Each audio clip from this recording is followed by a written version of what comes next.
Structure Deck Machina Mayhem released 2 months before SJC Edison, and therefore the card should be good in Edison format, right? This is not the right structure deck, this is just for visualization purposes. But what I did today was I put together 3 Structure Deck Machina Mayhem. Like, if you were to have bought 3 of the Structure Deck, what is the best build you could make with 3 of whatever copies? And yeah, I took it to a local. I'm going to talk about how I did in the year 2025 with 3 Structure Deck Machina Mayhem. First off, we will address what I ran, like what cards made the build.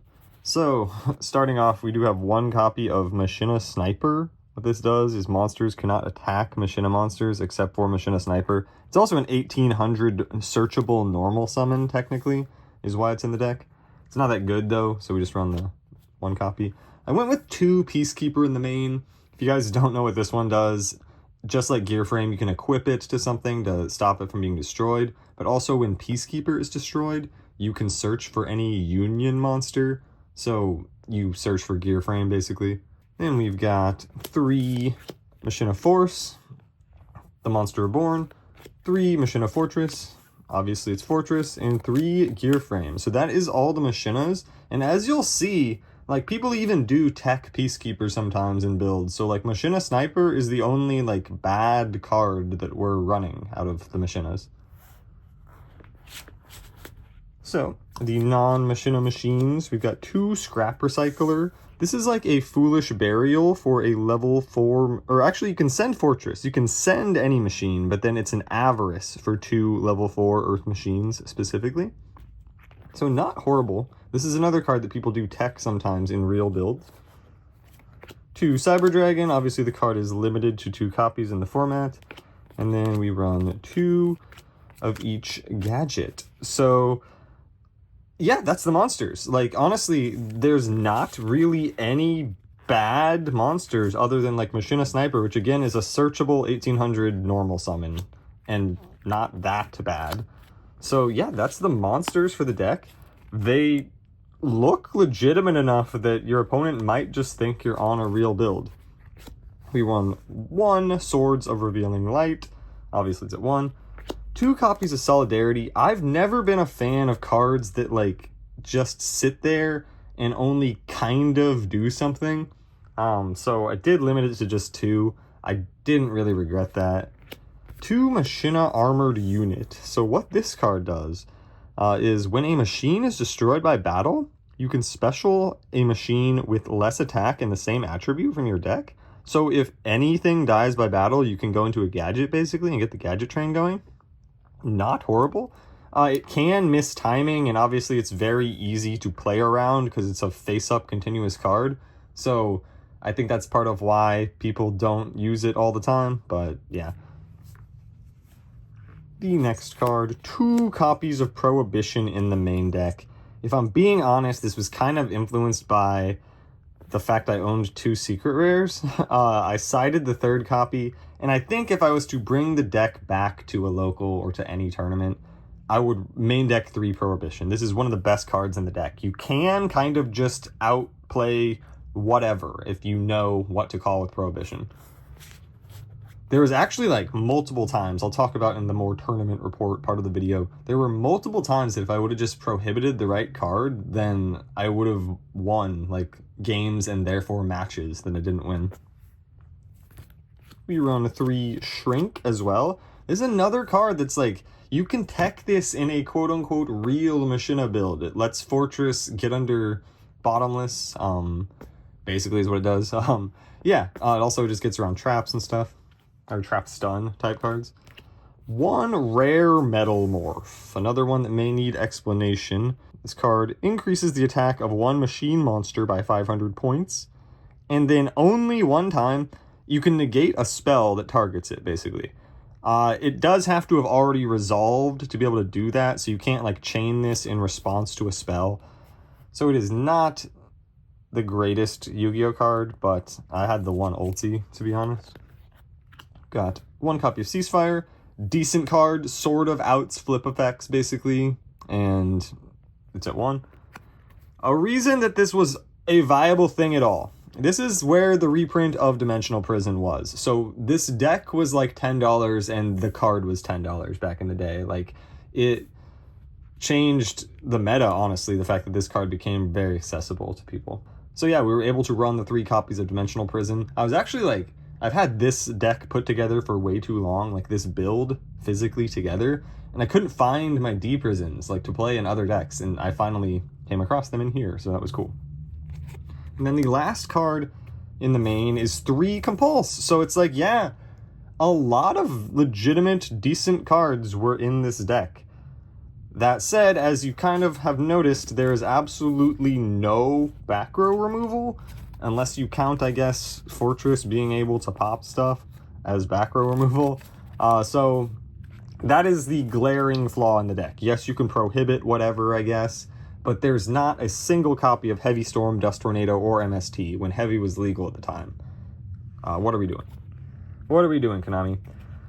Big ball drop by Konami. This is one of the first products they released, actually, after taking the game over from Upper Deck. So we got 3 Cyber Valley in the side deck. I didn't really know what this would be good against, but we had a pretty limited card pool, and technically this like can stall or do something. 1 Kinetic Soldier.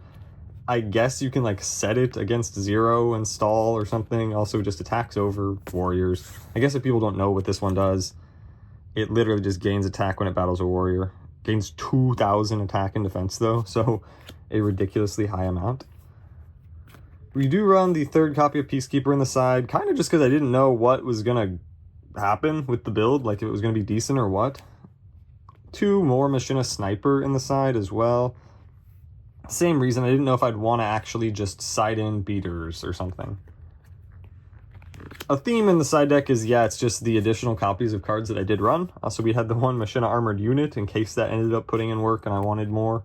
It did.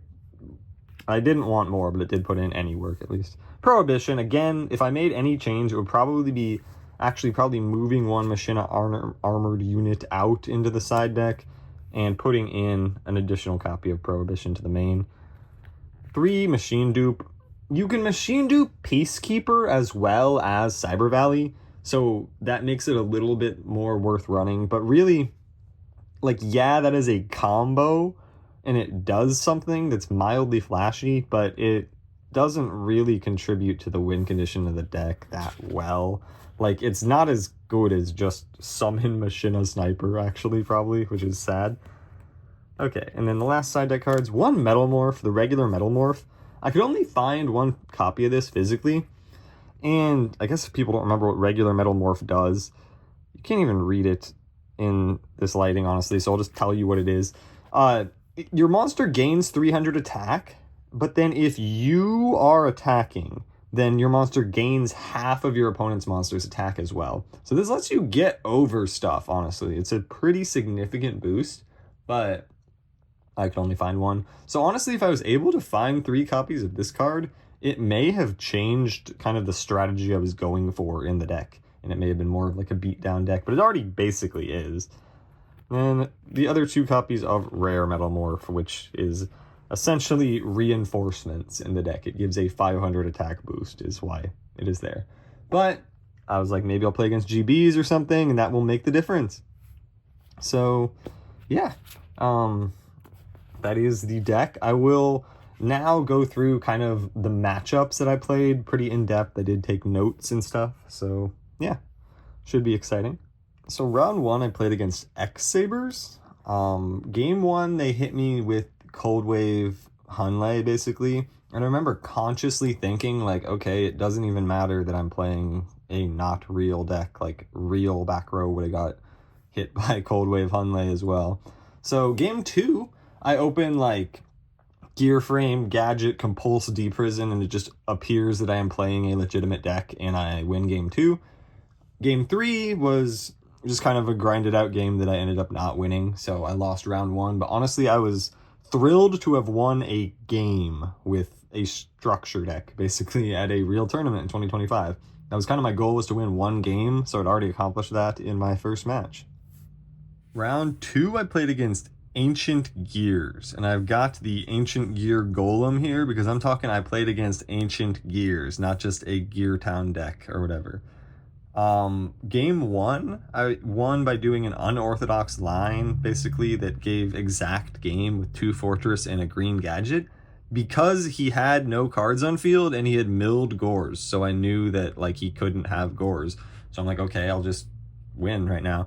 And I did, and then game 2, actually, I would have won again if I would have just prohibited Gores. I had Prohibition, I could have played the Prohibition, said Gores. I didn't do that, and then he did have the Gores, which he was able to kind of sit on and then come back and win that game, and then eventually kind of the match because of that.